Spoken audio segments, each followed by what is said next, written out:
Hi everyone, in this video I'm going to measure the RPM of my Inline 4 3D printed engine. I'm also going to measure an earlier version of the engine and show you some of the differences between the two. So here we have the two engines on the desk. So this is the newer engine and this is the older engine. So let's flip them over to see the main difference between these two engines. The main difference is in the crankshaft. So that's this part in the case of the new engine, and in the old engine, if we have a look at the crankshaft here, we'll notice that when I spin the engine around, it creates a wave-like motion, meaning that this piston goes down, then this one, then this one, then this one. 1, 2, 3, 4.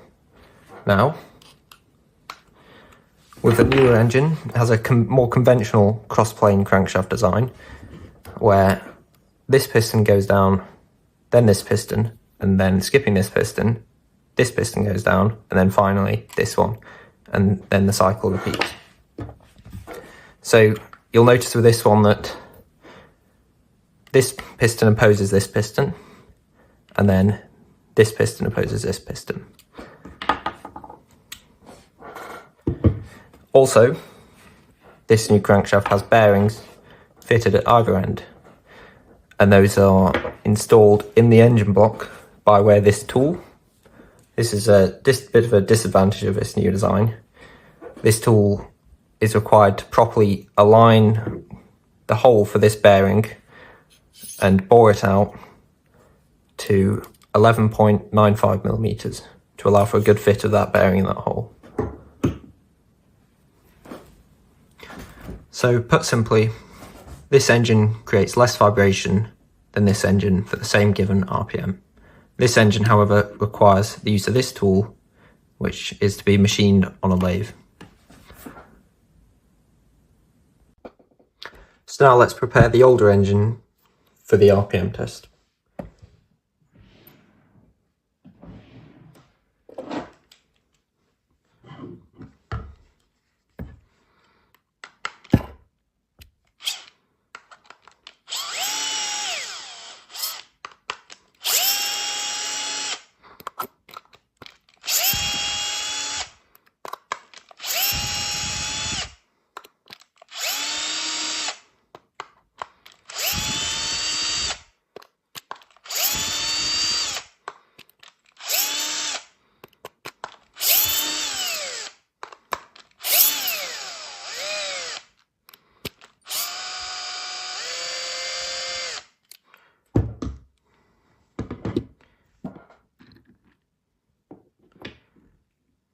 So now you might be able to get a better look at the components.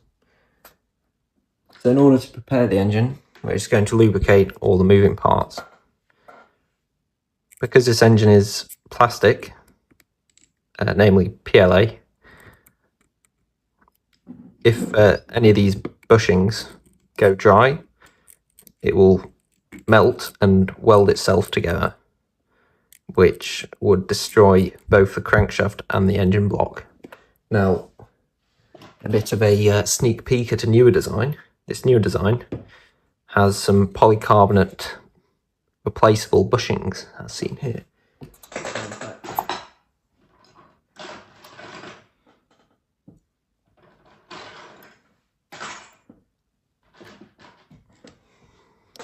Here's one of the end bushings for the bearing, and one of the central bushings. So here's an example of how that can occur.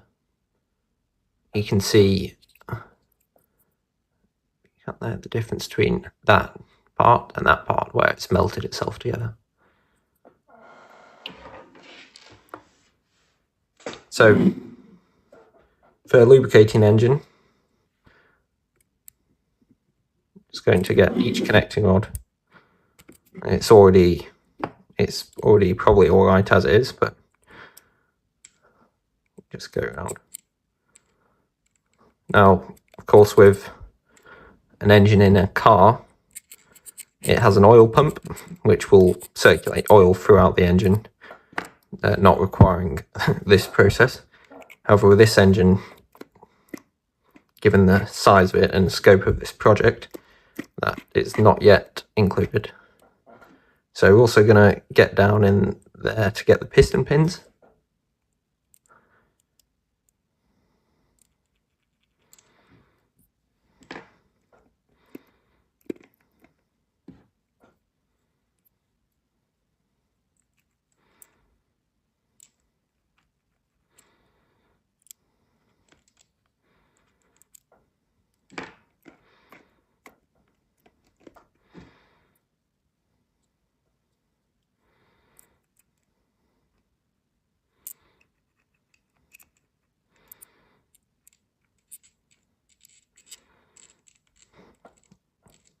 And a bit of lubrication on the threads as well. So these screws, machine screws, are threaded directly into the engine, as you can see here. And it's good practice to just lubricate them a bit, especially if you're going to use a drill to tighten and loosen them. Otherwise, the heat from the friction of this screw moving in and out can actually weld this screw in place.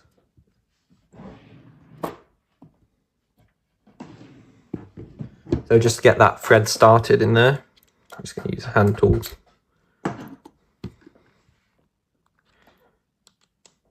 going to feel for the start of that thread. And perhaps you heard that there, there's a bit of a click. There we go, you can feel the threads engaged. So I'm just going to repeat that process for each screw, just to get them started.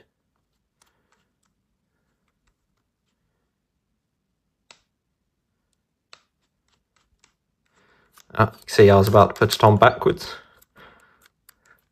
See these transmission mounts here for the rear of the engine.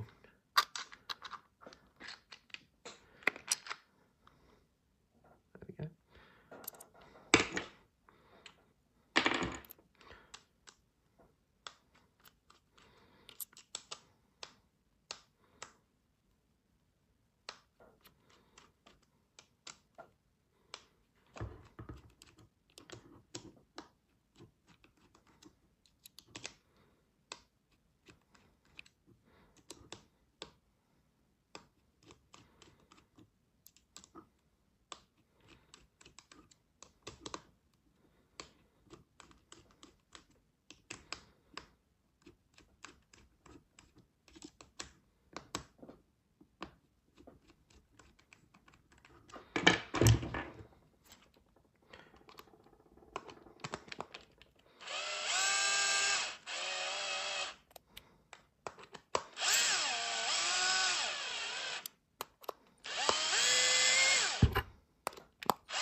Just going to tighten these up, and of course, being that these are threaded directly into the plastic engine block, I've got to be quite careful not to strip the thread.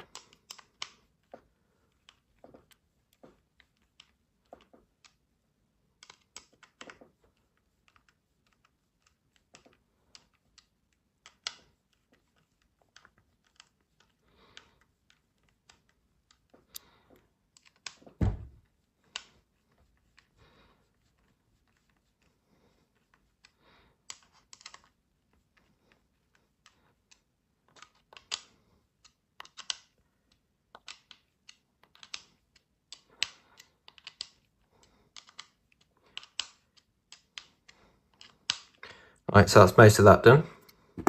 We'll just give the tensioning pulley a bit of lubrication as well.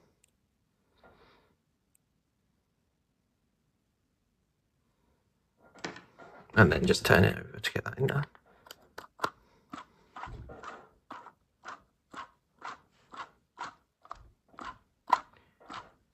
So to lubricate the valves, It's quite simple, just a squirt of lubricant in each of these tubes.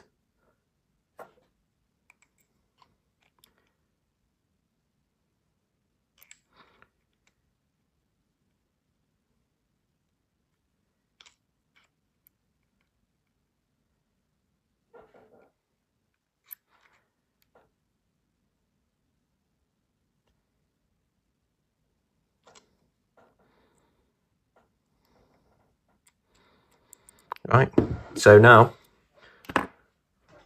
to get that lubricant into the engine before running it at any high RPM, we're going to keep the engine upside down like this with that lubricant sitting in there, and then put 2 litres of air at about 20 psi through the engine just to get that oil around the valves and into the pistons, or into the cylinders rather. So here we have the engine, and it's connected to a 2 litre lemonade bottle adapted to this 13mm PVC hose and also to a bike clamp. Now I'm just going to pinch the hose like this to shut it off, and then fill that bottle up to 20 psi.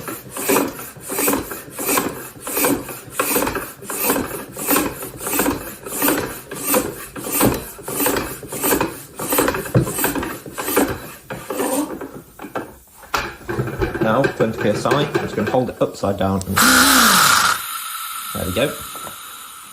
So now that oil's gone through the manifold and into the valves, into the cylinders, and that should all be nicely lubricated now.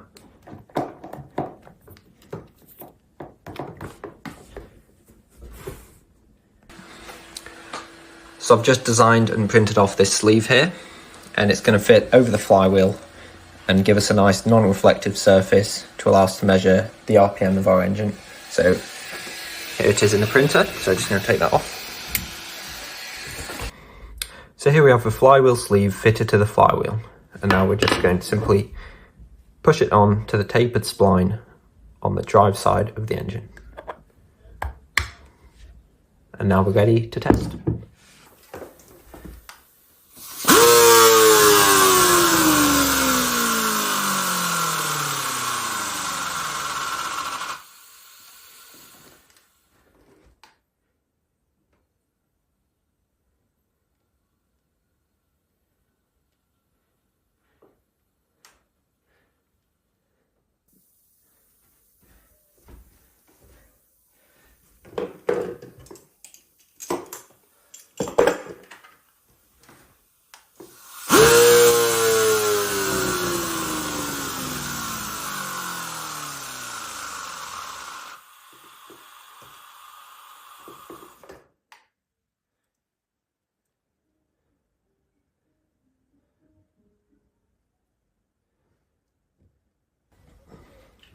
Both engines exceeded 7,000 RPM with 14 litres of air at just 20 psi. With the difference between these two engines being negligible, I was surprised that there wasn't more of a difference between the results. Either way, I'm pleased, as most 3D printed engines stop running at about 20 psi. So thank you for watching, please like and subscribe, and stay tuned for more videos next week.